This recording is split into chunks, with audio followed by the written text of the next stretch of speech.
All right, you guys are going to be taking a look at 7-8 today using exponential and logarithmic functions. So this is kind of be a culmination of everything we talked about.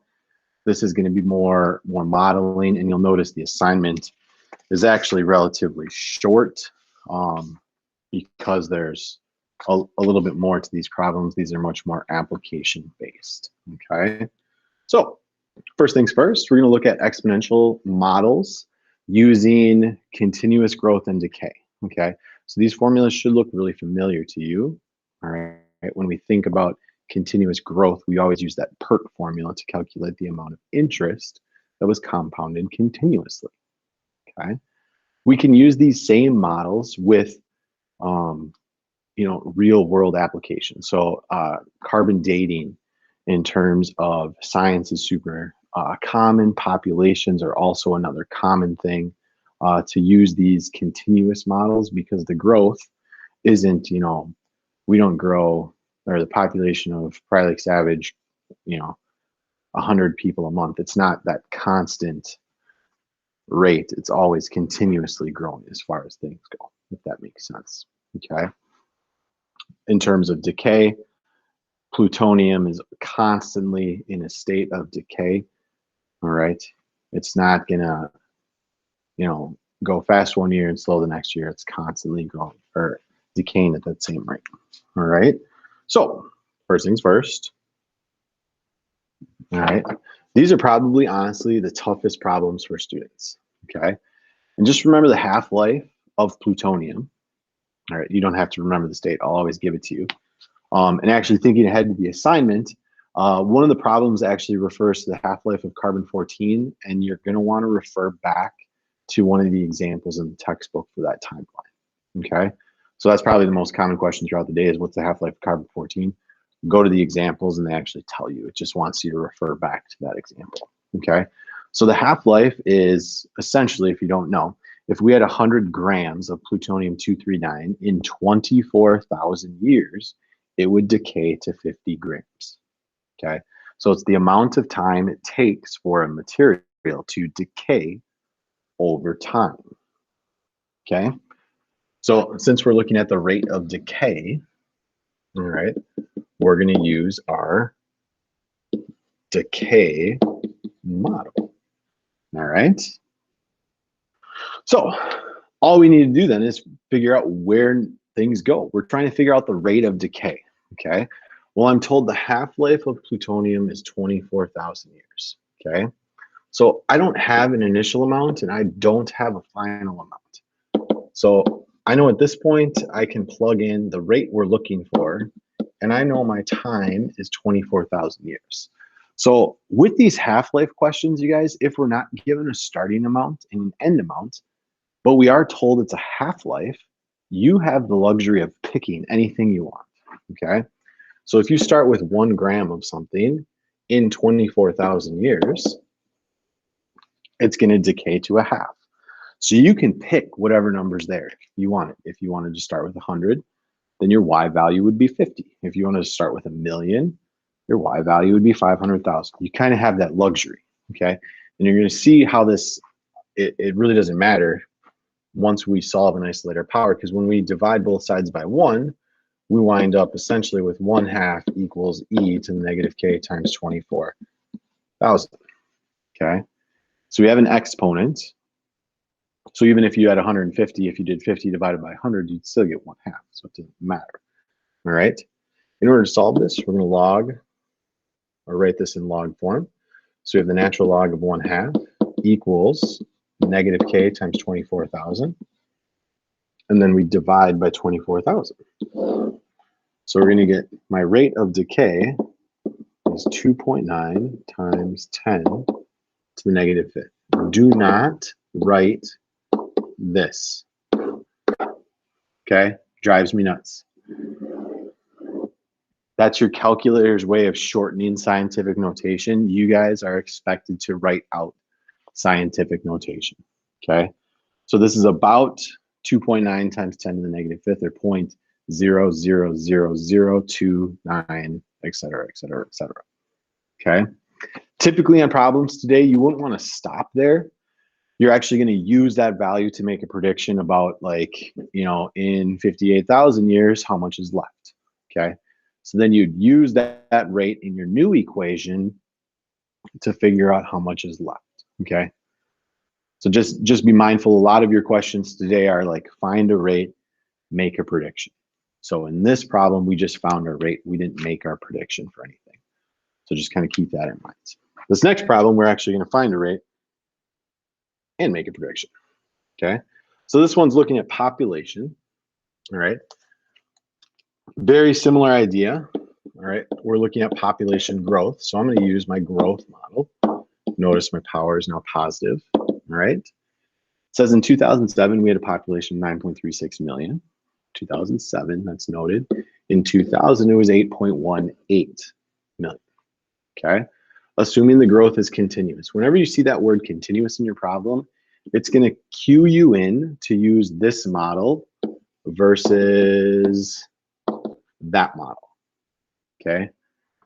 The y equals a times b to the x, that's not a continuous model. So we're only going to use that in cases where it doesn't say continuous. All right. So in this case, our growth is continuous. So the population, we're trying to figure out when it reaches 12 million. So we first off need to figure out the rate. So I'm going to plug in two things I know. Well, I know we started at 9.36, or sorry, that's what we finished with. My apologies. We started with 8.18 because that was the year 2000. Okay. Our base is E. We don't know our rate of growth, but we know the time that had passed was 7 years. All right. So we're going to divide to isolate that power. Then we're going to write in log form. So we have the natural log of 9.36 divided by 8.18 equals k times 7. And then we're going to divide by 7. And we're going to get k is about 1.9%. Okay. Keep in mind, we don't want to use that number, that rounded value, in my prediction. Okay. So I only wrote this down here just as a shortcut. So I didn't write everything down. But when we actually make a prediction about when does it reach 12 million, okay, again, we started at 8.18. Our rate is 0.019. Make sure that value is the stored value from your calculator. Okay. So when we divide by 8.18 to solve, divide by 8.18 to solve, and then natural log both sides, 8.18 equals 0.019t. Make sure when you divide here, again, this number, make sure you're using that stored value in your calculator. Okay. So we get t is about 19.9 years. Okay. So we're looking at the end of 2019, or I would round that up to 2020. Okay. Because if I say 2019, I don't know exactly, what date they hit 12 million. So I'm going to round up my answer and say at the start of 2020, I guarantee you we're going to be over 12 million. Okay. If I say 2019, it isn't actually 2019 until late in the year. Okay. So that's why I'm going to round my answer to 2020. Kind of use that context of the question. You're going to have a lot of those problems where you're going to have to look at rounding. Do I round down or do I round up? Well, if I round down, technically my answer isn't really correct. So I want to make sure to round up so I do hit that 12 million threshold. All right. Next thing we're going to look at is logistic growth. All right. Logistic growth basically can be used, because if we think about population, number one, populations aren't going to grow exponentially without bound. Okay. It doesn't make sense. There's only so much space in the world. There's only so much food. At some point, things are going to start to level off. And that's what these logistic growth curves actually look like. So it kind of starts like this, and then it's going to level off to a certain point. Okay. And that's why these models are super important. The nice thing is, you guys, with these, I'm never going to have you come up with the logistic model on your own, okay? You're just going to kind of have to analyze things. And that's what the key is to this. The second part is just learning how to kind of read this model. Again, I'm never going to have you set them up. So what I want you to do right now is I want you to type this into your graphing calculator. And it says we want to graph the function for 0 to 500 years, okay? So I'm going to flip over to my calculator screen so you guys can kind of see. Whoops, put the pen back so that goes away. So I'll give you a second. You might want to pause the video to type in this equation, but it's 1880 divided by 1 plus 1.42 times e to the negative 0.037x, okay? It said you want to graph from 0 to 500, so I'm going to change my window from 0 to 500. The scale is just where you want your tick marks to be. And then my y values I chose from 0 to 2000, and you'll see why in a second, okay? If you need to pause the video so you can type things in, please do, okay? Then you can hit graph, and we can go to our graph, right? This is a logistic curve. Notice it's growing exponentially, but then at some point it starts to turn and level off, all right? So let's go back to the question at hand. All right, we graph the function. Does the population continue to grow without bound? Well, hopefully you see from the graph, no, it doesn't. It levels off. The question is, where does it level off? I'll give you a sec to look at the equation. I'll give you a sec to look at the graph. Remember, we went from 0 to 2000 was that upper bound. All right, hopefully the wheels are spinning in your head right now. And you're saying that, hey, Wagner, this levels off at 1,880. If you were thinking that, you are correct. It levels off at that C value. It's never actually going to get to 1880. All right, you can kind of think of that horizontal asymptote at 1880, but that's where it's converging towards. Okay. It says, what's the maximum population of fish in a lake? Like I just said, it's never actually going to get to that value, but if you say 1880, great. If you say, you know what, it's never going to hit that point, 1879, I'll take either answer, okay? So that's going to be the maximum population of fish in the lake. It will never get higher than that due to space and feeding restrictions, okay? The next question is, when does the population equal 1875? Well, good question. Let's figure it out. All right. So when we're solving this, we have 1875 as my population. So I'm going to plug that in for my y value. We have 1880 over 1 plus 42 e negative 0.037 times t. All right. Some of you are probably looking at this and you're like, I have no idea how to solve it. Really not too challenging. Okay. Just a little bit to keep track of. So if I put 1875 over 1, I have a proportion. I can use cross multiplication to simplify this. So we have 1875 times 1 plus 1.42 e negative 0.037 t equals 1880. All right.